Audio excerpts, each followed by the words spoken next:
Hello, I'm Paul Perrello, and welcome to the Philly Factor. Housed in a 19th century stone Victorian mansion on 6 acres in Chestnut Hill stands the Woodmere Art Museum. Woodmere's collection includes important paintings by such artists as Edward Redfield, Benjamin West, Violet Oakley, and Daniel Garber, just to name a few. Woodmere tells the story of Philadelphia's art and artists through a broad range of exhibitions, music events, classes, lectures, and programs. Here to discuss the mission of Woodmere, as well as many of the fine program offerings at the museum, is Pam Birmingham, the Robert McNeil Jr. Curator of Education. Pam, I want to thank you for spending some time with us here on the Philly Factor. Thank you for having me. It's wonderful. I told you right before we started that I was amazed to find that this museum existed out there in Chestnut Hill, out there in Chestnut Hill. I don't want to put you out any further from the mainstream than I have to. But kiddingly, when we think of museums and art museums, we always think of downtown Philadelphia and the Parkway and everything being in that central location. But here out in Chestnut Hill is this wonderful estate. Yes. This wonderful museum that has these great offerings for the public. So I guess part of your mission is not only to inform and educate people about Woodmere, but to let people know that you exist in Chestnut Hill. Oh, absolutely. It's actually an advantage sometimes not to be downtown, because we found that we can be of service to our community. We can bring the arts to Chestnut Hill, the surrounding neighborhoods, and we provide wonderful exhibitions, but also classes and music. And for folks who don't want to come into town and deal with parking and all of that, they're more than welcome to come visit us at Woodmere. And you do have free parking there, too. We do, which is always good, right? That's true, it is free parking. I want to talk a little bit about the estate, because a lot of people may not be familiar with the museum or whose home this was at one time. So first of all, I want to let everybody know that the Woodmere is located at 9201 Germantown Avenue. Yes. And that's basically the corner of Germantown Avenue and Bells Mills Road in Chestnut. The museum can we say it was founded by Charles Knox Smith? I mean, Absolutely. So he lived at this home, right? He did. He's sort of a rags to riches story, born in Kensington, sort of rough and tumble neighborhood, dropped out of school in 8th grade, started working for a living like lots of people did at the turn of the 19th century. And he started working as an oil delivery boy. Discovered he had a head for business and worked his way up the company, started his own oil refining business, and then invested in gold and silver mines in Mexico. How about that? So he made his fortune in pre-tax America, started collecting art, and bought this house in Chestnut Hill and started opening it up in the evenings to the neighbors. I mean, Chestnut Hill was still very much farmland and where you went to get away from the heat in the summer. So it was beautiful land, and he loved having nature and art together. He was a wonderful sort of experiment. Yeah. Now, many people may not know this, is that he, Charles Knox Smith, was actually a member of council at the time that he lived, and that was the precursor to our current city council. Right, yeah. Yeah, he was very civic-minded. He was a very religious man, and he wanted to give back to the community. And I think a lot of people who made their fortunes at the turn of the century after the Civil War, during the Gilded Age, many of them acquired art, but also started some of the great museums.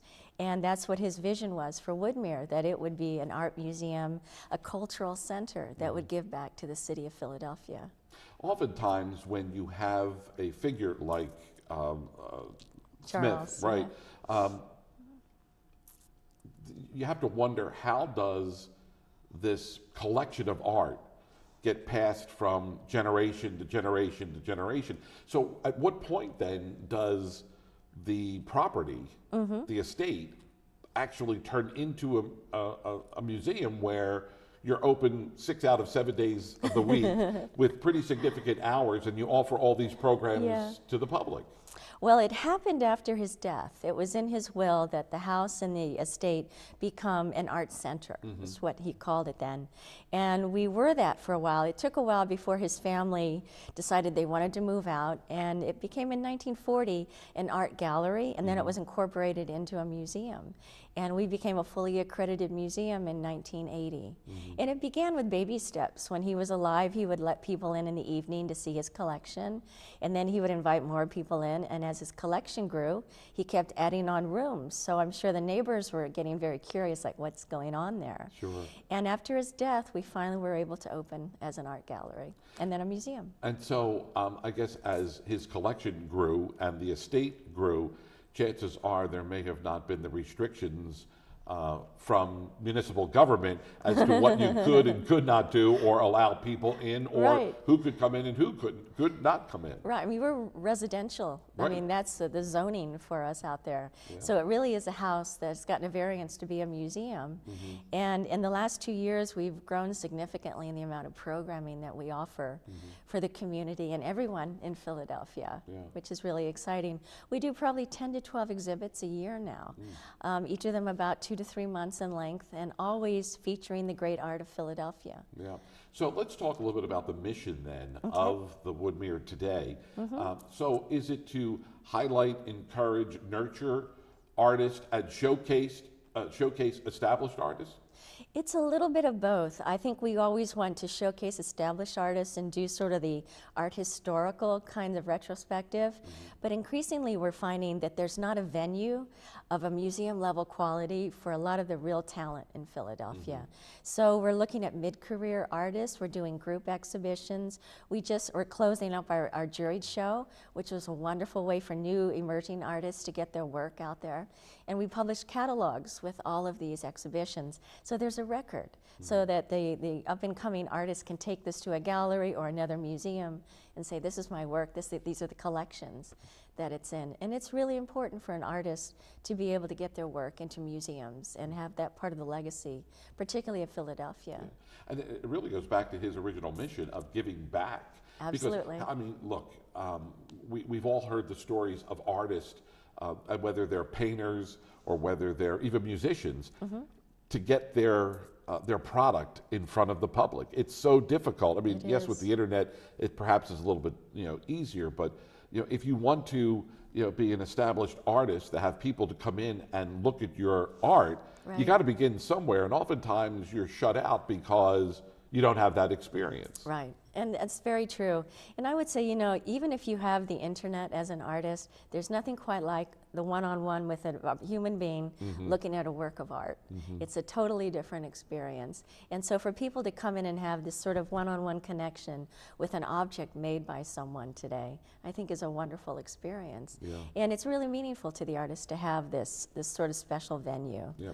So before we get into talk about some of the collections that are going on and some of the public offerings that you have, it's important, as you said, to have that experience and to experience art. It's one thing to look at an internet picture of a watercolor or of an oil painting, but you get a totally different perspective and a totally different feel and a totally different vibe when you're there standing in front of it, where the colors really pop off the canvas, and you get a totally different experience and interpretation of that artwork. Absolutely. You forget that when you're looking at a beautiful object on the internet, it could be 15 foot long, or it could be 12 foot high, and the experience is very different when you're standing in front of an object like that, as opposed to something tiny on a screen. And it's a much more moving experience, and we feel very strongly that the arts are a crucial part of everyone's humanity. In Philadelphia, we support the school system. We do everything we can to bring school children in and to bring people of all walks of life the experience of art. Yeah, and it offers something for everyone. So for the very young to the, I don't want to say very old, the very seasoned members of society. I mean, there really is something for everybody at Woodmere. I like that seasoned, because we do. We have family programming, we have art making activities for families. We actually have a straw maze up right now that each bale is 825 pounds, so there are 80 of them, and it's a Harry Potter inspired seek and find, so it's lots of fun to see the little ones jumping over these bales, which is really fun. And it's an attempt to make people understand that art comes in all sorts of ways, and it doesn't have to be on the walls of a museum. It can be stacked in front of a museum. Yeah. That's interesting, because people would say, well, bales of hay or a hay maze isn't necessarily a piece of art, but it is a piece of art. It's designed by Peter Brown, who is a wonderful, wonderful designer, very creative man. And we think of it as an artwork, and we want people to enjoy it as an artwork. And if you look down from Mars, you'll see the beautiful design on our front lawn or something. So it is an art experience. It's something that takes you out of the everyday and makes you think about scale and mass and color in a different kind of way. And having children make art outside of the maze is really, really fun too. Yeah. And for the season folks, we have classical concerts, we have jazz, we have beautiful exhibits and art making in our studio, which we have 7 days a week, 3 classes a day running out there. Interesting. Which is great. I know we have the website that we're going to put up on the screen there, which is woodmereartmuseum.org, where people could go and find out more information about the museum, as well as all of the great offerings that you could find there at Woodmere. And again, conveniently located in Chestnut Hill, off the beaten path in terms of not being in a downtown location, but maybe that's what you're looking for. You're looking for an environment where you can get up close and personal with art, and art in every shape that's imaginable. I mean, you mentioned music. Music is art, and whether you're looking for classical music or maybe something a little more contemporary, you have these different offerings year-round that people could come out and experience. Yeah, Philadelphia is a great music town, and we're thrilled to have jazz every Friday night. And we have huge crowds come out, 150 to 200 people. We have wine and cheese, and people are dancing, and art is all around them on the wall. So it's really wonderful, wonderful experience. And beautiful operas on Sundays and classical offerings. So it's really nice and it's all set inside the museum. So people are looking at art, enjoying art, having wine and cheese, and meeting, it's a social experience as well. Yeah, which is great. And how often we have that type of social experience these days, where we've become so compartmentalized with our laptop or our workstation at work, that for many is their only point of reference with socialization. So it's important that you can get out and you could put 10 people in front of a painting, and you'll get 10 different interpretations of that same painting, right? Absolutely, and that's perfectly fine. Everyone's going to bring something to the artwork that's personal to them. And I train docents who are guides, and all of them, when they give a tour, they talk about what they love, and they sort of keep it interactive, so that the people that come to Woodmere, they get a sense that, oh, I can explore art, and what I think about art is valid, and it's not some mysterious thing on a wall. It's an experience. Yeah, because oftentimes when you think of art, you think that it's for a certain elite segment of the population. What do I know about art? I never had an art class. I could barely stay inside the lines when I'm coloring in a coloring That's book. That's good. You should go outside the lines. There's nothing wrong with going outside the lines every once in a while, but it makes you feel, that you can interact with other people that way and get a better appreciation, understanding of art, and feel that your point of view is just as valid as the person that might be sitting or standing next to you. Absolutely. And I always tell visitors to the museum, anybody can decipher an artwork. It's about being patient and about being open and having a discussion and allowing, people come, oh, I don't like that. It's too minimal. There's nothing there. And I'll say, well, let's look a little longer. And the more they look, the more they see. And they may not like it, but they'll have a deeper appreciation for it. And you can't ask for much more than that. No, for sure. I could see all the parents watching the show right now, looking through their kids' coloring books for all those pictures of them, and now they're going to hang them on the refrigerator because they're saying, my Johnny is the next Picasso or whatever. Absolutely. Why not? Yeah, why not is right. And I'll tell you, we do have a children's gallery that's devoted to children's art, and often people will come through it and say it's my favorite room in the whole museum. And it's beautiful stuff. It really is. So are many of the galleries then devoted solely to Philadelphia artists, or do you bring in collections of artists outside of the Philadelphia area. It's really all connected to Philadelphia. We try very hard to be the Philadelphia Museum for Philadelphia's art. Okay. And we may have a collector or an artist from out of town, but they either were born here, they've taught here, they've lived here, and they have a deep connection to the city. And it's a rich, rich art city with, you know, all of these art institutions and schools that we have a very vibrant art scene and history that's really wonderful to celebrate. So is it easy or difficult then, and maybe this would be a question for the curator of exhibitions, if you will, but in acquiring or reaching out to these artists, do you find the artists knocking on Woodmere's door, or is the curator of collections going out and knocking on the artist's door? Well, it's a mix of both. We're not a gallery, so a lot of artists will try to contact us before they've really developed a career. And we're like, okay, well, maybe we'll put you in a group exhibition to get you sort of cultivated. You know, as a museum, you have a responsibility to make sure you're collecting the finest works, sort of a public trust. Sure. And so when an artist comes to us, we're thrilled to get to know them. They may or may not be ready for a museum show, but we definitely go after selected artists that we want to give a venue to. Sure. And there are many of them that we're going to run out of calendar before we can do it all. That's good, though. That's a good thing, right? Maybe not for the collection, but for business, the business sides of things. It works for you. I want to talk about some of the exhibitions you have coming up. Starting in October through January of next year, you have the work of renowned painter Louise Fishman. Tell us a little bit about Louise and what we're going to see in that collection. Louise is 72 years old. She's an extraordinary painter. This fall, she's had 4 exhibits, and counting ours that will open in October. She fought it out with the big boys as an abstract expressionist. She was a feminist. She's been making art for 50 years, and she was inspired by her mother and her aunt, Razel Kapustin. Her mother is Gertrude Fisher Fishman. And our exhibit looks at the 3 women and sort of the overlap, the context with when they were like informing each other, and a little bit of the way that they all made art uniquely but alike in some ways. It's thrilling. Their works are powerful, they're big, they're very abstract, but Razel, her aunt, Louise's aunt, is more of a representational painter, but very political. So there's something for everyone in this exhibit, and it's called Generations. And it's kind of a unique look at a powerhouse painter and her mother and her aunt. Interesting. Are there pieces of work, and I'm sure there are pieces of work that are always on exhibit there? I mean, works that really bring together, you know, a who's who of the Philadelphia art community. So whether you're coming in on a Tuesday in October or a Friday in March or a weekend in the summer, that you're going to see, you know, some of the, you know, the names, if you will, of Philadelphia artists always on display at Woodmere. Well, you'll see some things on display constantly, and that's the permanent collection that was collected by Charles Knox Smith. I see. Okay. And those works are primarily Philadelphia based. But we need more gallery space so that we can have a gallery devoted to Arthur Carles, and who was an extraordinary, important modernist who taught modernism here in Philadelphia and brought it to Philadelphia.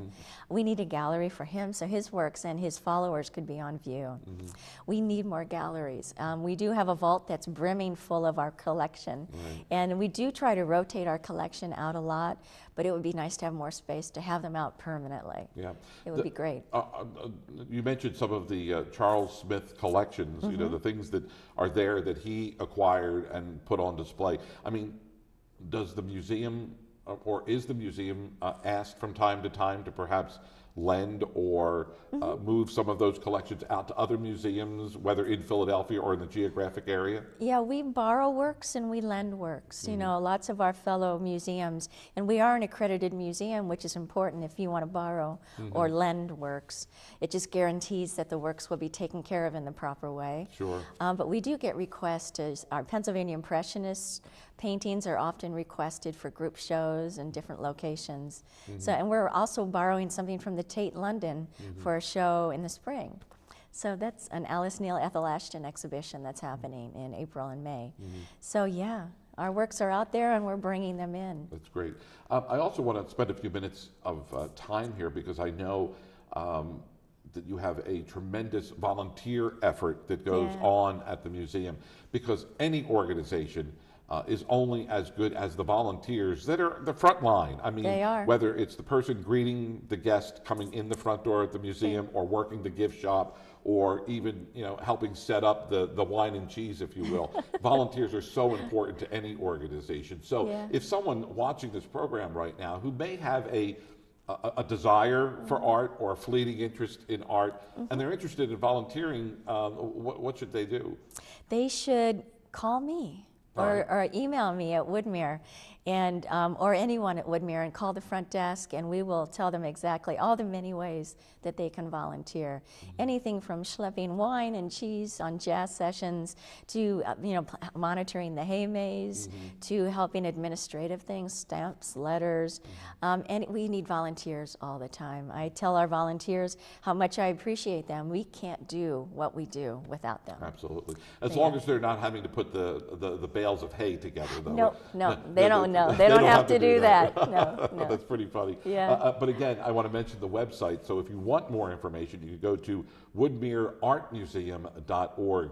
And it's a very easy, whether you're looking to volunteer, if you're looking to find out the hours of operation, or if you're looking for a program for your child, whether it's a weekend program, something during the week, it's all there laid out on the website. Yes. And if you are looking for an experience with your child, because oftentimes parents or adults like going to the art museum, just sitting there and relax and decompressing from the real world. But when you want to maybe introduce your child to art for the first time, besides the Crayola crayon on the coloring book, this would be a great place to start the process of introducing your child. We have the Children's Gallery, which is always magical. We also have built a children's garden, which we've been working on it for the last 2 years, and children are making art objects that get put into the garden. Nice. And it's beautiful. And you can sit out and enjoy it. We have children's art classes, so there's something for everyone. And I would say, Woodmere is small and it's intimate,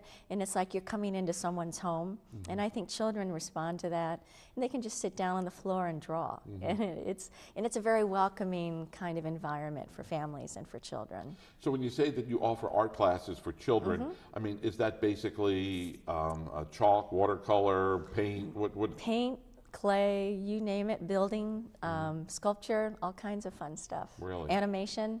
Well, that's neat. That's really lots neat. of fun stuff. So how did you get to Woodmere? I mean, what's your connection to Woodmere?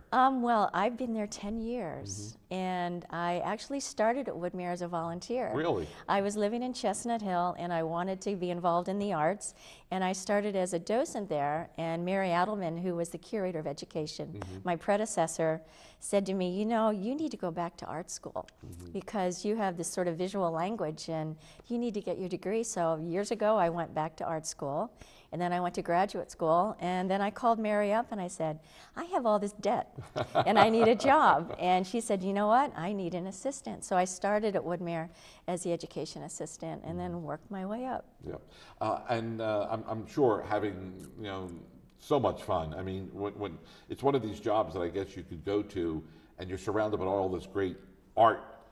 It's got to be a lot of fun, too. It's a lot of fun. I feel like it's a privilege. Many of us in the arts have secondary jobs, to pay our bills. If I'm trained as a painter myself. So I feel really lucky that I'm surrounded by art. I get to talk about art. I get to make art, teach, the whole thing. So I feel very privileged. Yeah. And my assistant curator, Hilde Tao, she's a gift.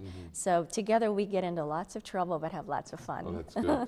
So where do you see, I mean, I'm guessing the mission will always be the mission, but where do you see Woodmere now going in the future? Maybe incorporating new ideas, new ways to do things. I mean, where do you see the mission of the museum going forward? Well, we're in the middle of a strategic planning session where we're trying to think about what do we want to be 5 years from now. And one of the things that we realize that we have as an advantage is that we have Chestnut Hill.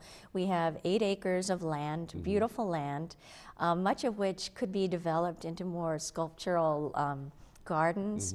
We have buildings that have fallen down, like an old stable that could be rebuilt to be a film studio and get a film curator, which we don't really have one in Philadelphia. So there are lots of ways to like go back to our history and bring back the beauty of the grounds, but also to add more in offerings that we can, build the educational programs and expand our galleries so that we can have more shows up all the time. What are the basic hours of operation in the few minutes we have left here, just to give our folks watching? Is it operation Tuesday through Sunday? It's Tuesday through Sunday. Okay, it is, all right. Monday we're there, but we're not open to the public. But often we'll do some lectures or some events in the museum on Mondays. We're there late Fridays till about 8:45, 6 on Saturdays, and 5 o'clock, 10 to 5 every other day. Okay. And whether you want to go in with your family, just maybe the 4 or 5 of you, or if you want to take maybe a senior citizens group in, that you can easily accommodate them. Absolutely. Yeah. If you want to bring a group in, we can schedule a tour, or they can just come in on their own and roam the galleries. So when all is said and done, when you look at the actual building that is there, how many galleries are we talking about altogether? We have 9 galleries.